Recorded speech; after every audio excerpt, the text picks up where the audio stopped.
everyone, welcome to my channel Manju's Flavors. இன்னைக்கு பார்க்க போற ரெசிபி உருளைக்கிழங்கு ரவா கட்லட் 2-in-1 ரெசிபி. இது நம்ம சாட்டாவும் செய்யலாம். வாங்க எப்படி செய்யறதுன்னு பார்க்கலாம்.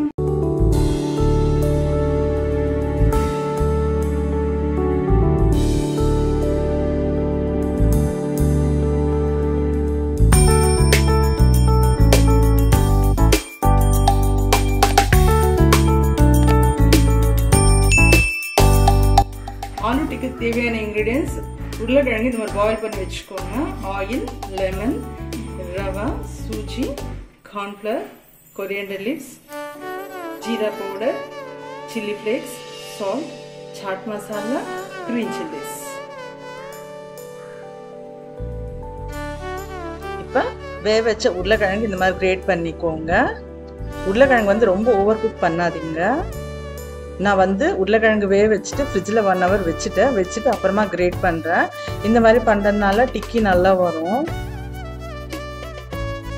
பாருங்கள், கன்சிஸ்டன்சி இந்த மாதிரி இருக்கணும். நான் 4 உருளைக்கிழங்கு எடுத்துக்கிட்டேன், பெரிய சைஸு எடுத்துகிட்டு பாயில் பண்ணி இந்த மாதிரி கிரேட் பண்ணி வச்சுக்கோங்க. இப்போ வந்து ரவை ஆட் பண்ணிக்கோங்க. இது நார்மல் நம்ம உப்புமா பண்ணுற ரவை. நான் 4 tablespoons ஆட் பண்ணுறேன். இப்போ கார்ன்ஃப்ளவர் எடுத்துக்கோங்க, 2 tablespoons கோபுரமாக போடுங்க. க்ரீன் சில்லிஸ் உங்கள் டேஸ்ட்டுக்கு தகுந்த மாதிரி ஆட் பண்ணிக்கோங்க. இந்த மாதிரி ஃபைனாக சாப் பண்ணி போட்டுக்கோங்க. சில்லி ஃப்ளேக்ஸ் இதுவும் உங்கள் டேஸ்ட்டுக்கு தகுந்த மாதிரி ஆட் பண்ணிக்கோங்க. ஜீரகத்தூள், cumin seeds powder 1 teaspoon add பண்ணிக்கோங்க. சால்ட்டு உங்கள் டேஸ்ட்டுக்கு தகுந்த மாதிரி ஆட் பண்ணிக்கோங்க. நான் 1 teaspoon ஆட் பண்ணியிருக்கிறேன். இப்போ chaat masala 1 teaspoon, ginger garlic paste 1/2 teaspoon add பண்ணிக்கோங்க. லெமன் ஜூஸ் இது உங்கள் டேஸ்ட்டுக்கு தகுந்த மாதிரி ஆட் பண்ணிக்கோங்க. இப்போ எல்லா இன்க்ரீடியன்ட்ஸ் நல்லா மிக்ஸ் பண்ணிக்கோங்க.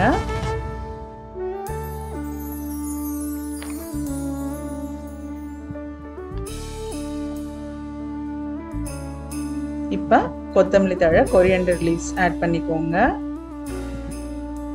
பாருங்கள், உருளைக்கிழங்கு பிசைஞ்சதுக்கப்புறம் இந்த மாதிரி இருக்கணும் கன்சிஸ்டன்சி. சப்போஸ் கொஞ்சம் லூஸாக இருக்குன்னா கார்ன்ஃப்ளவர் கொஞ்சம் ஆட் பண்ணிக்கோங்க எக்ஸ்ட்ரா. நல்லா மிக்ஸ் பண்ணிவிட்டு இப்போ செக் பண்ணிக்கோங்க சால்ட் ஏதாவது தேவைப்படுமான்ட்டு. இந்த மாதிரி மிக்ஸ் பண்ணிவிட்டு திருப்பி ஃப்ரிட்ஜில் வச்சுடுங்க. ஒரு 10 to 20 minutes வச்சோம்னா டிக்கிஸ் நல்லா வரும். இப்போ ஆயில் அப்ளை பண்ணிக்கோங்க. ஹேண்ட்ஸ்க்கு அப்ளை பண்ணிவிட்டு இந்த மாதிரி டிக்கி ஷேப் பண்ணிக்கோங்க. சைஸ் வந்து உங்களுக்கு பிடிச்ச மாதிரி பண்ணிக்கோங்க. சின்னதாக வேணாலும் பண்ணிக்கலாம், பெருசாக வேணாலும் பண்ணிக்கலாம். இந்த மாதிரி டிக்கிஸ் எல்லாம் பண்ணி நீங்கள் ஃப்ரீசரில் வச்சிட்டிங்கன்னா 10 நாள், 1 week, 10 daysக்கு நல்லாயிருக்கும். எப்போ வேணுமோ அப்போ எடுத்து நம்ம ஷாலோ ஃப்ரை பண்ணி சாப்பிட்லாம்.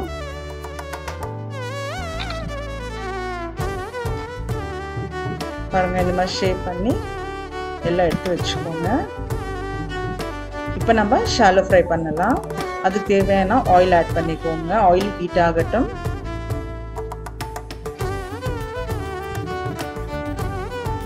பாருங்க, எல்லாமே இந்த மாதிரி ஷேப் பண்ணி வச்சிருக்கோம். இப்போ நம்ம ஷாலோ ஃப்ரை பண்ணிக்கலாம். மீடியம் ஃப்ளேமில் ஃப்ரை பண்ணுங்க, அப்போ தான் உள்ள நல்லா குக் ஆகும். ஃப்ளேம் பெருசாக வச்சிடாதீங்க. மீடியம் ஃப்ளேமில் குக் பண்ணுறதுனால நல்லா உள்ளர குக் ஆகும், மேலே கிறிஸ்பியாக இருக்கும்.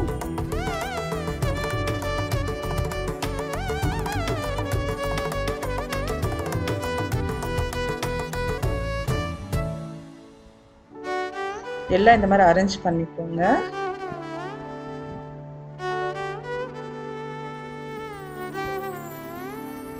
இப்போ டர்ன் பண்ணிக்கோங்க. இந்த டிக்கிஸ் ஃப்ரை பண்ணுறதுக்கு முன்னாடி செக் பண்ணுங்க. முதல்ல ஒன்று ஃப்ரை பண்ணி ஏதாவது பிரியுதான்ட்டு, பிரியாமல் வரணும். அப்படி பிரியுது அண்ணா கொஞ்சோண்டு கார்ன்ஃப்ளவர் ஆட் பண்ணிக்கோங்க. பாருங்க, சூப்பராக வந்திருக்குது. எனக்கு பர்ஃபெக்டாக வருது டிக்கிஸ். பசங்கள்லாம் நல்லா விரும்பி சாப்பிடுவாங்க இந்த மாதிரிலாம் நம்ம செஞ்சு கொடுத்தோம்னா. இப்போ நம்ம க்ரீன் சட்னி செய்யலாம். புதினா, கொத்தமல்லி தழை, லெமன், க்ரீன் சில்லிஸ், காரா பூந்தி, சீரகம், சால்ட்.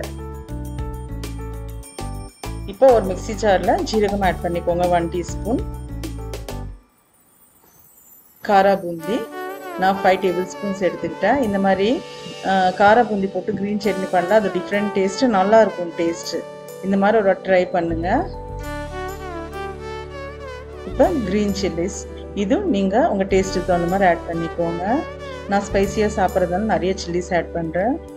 இப்போ புதினா ஃப்ரெஷ்ஷாக எடுத்துக்கோங்க, அப்போ தான் நல்லாயிருக்கும் க்ரீன் சட்னி. கொத்தமல்லி தழை, இப்போ சால்ட் உங்கள் டேஸ்ட்டுக்கு தகுந்த மாதிரி ஆட் பண்ணுங்கள். லெமன் ஜூஸ் இது உங்கள் டேஸ்ட்டுக்கு தகுந்த மாதிரி ஆட் பண்ணுங்கள். சில பேர் புளிப்பு கம்மியாக சாப்பிடுவாங்க, சில பேர் அதிகமாக சாப்பிடுவாங்க. அதனால தான் உங்கள் டேஸ்ட்டுக்கு தகுந்த மாதிரி ஆட் பண்ணிக்கோங்கன்னா தண்ணி ஊற்றி ஸ்மூத் பேஸ்ட்டாக அரைச்சிக்கோங்க. இப்போ பாருங்கள் டிக்கீஸ் ரெடியாக இருக்குது, சூப்பராக வந்திருக்கு பாருங்கள். கலரெல்லாம் இந்த மாதிரி இருக்கணும், நல்லா கோல்டன் கலர் வர வரைக்கும் ஃப்ரை பண்ணிக்கோங்க. இப்போ டிஷ்யூ பேப்பருக்கு மேலே ட்ரான்ஸ்ஃபர் பண்ணிக்கோங்க.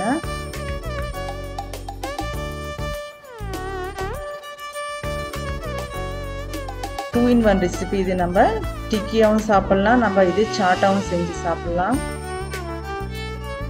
பாருங்க கிரீன் சட்னி பர்ஃபெக்டாக வந்திருக்குது. ஒரு பவுலுக்கு மாற்றிக்கோங்க.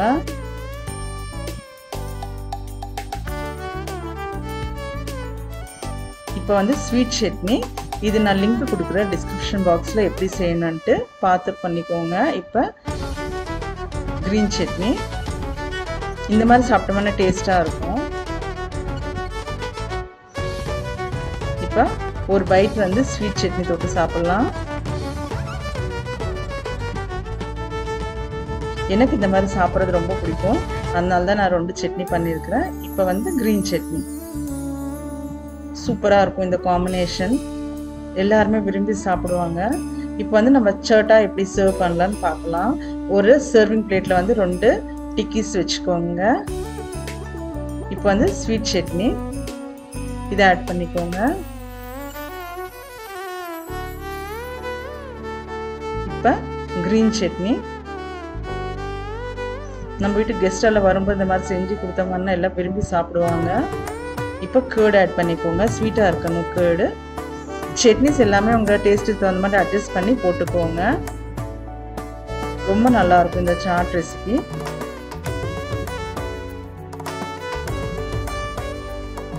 ஸ்வீட் சட்னி நான் தஹிபூரி பண்ணும்போது எப்படி செய்யணும்னு ஸ்வீட் சட்னி காமிச்சிருக்கேன், லிங்க் கொடுக்குற டிஸ்கிரிப்ஷன் பாக்ஸில் பார்த்துக்கோங்க.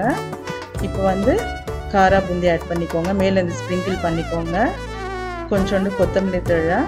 எம்மியான ஒரு ஆலு டிக்கி சாட் ரெடி. செஞ்சு பார்த்துட்டு உங்களோட ஃபீட்பேக் சொல்லுங்கள். தேங்க்ஸ் ஃபார் வாட்சிங்.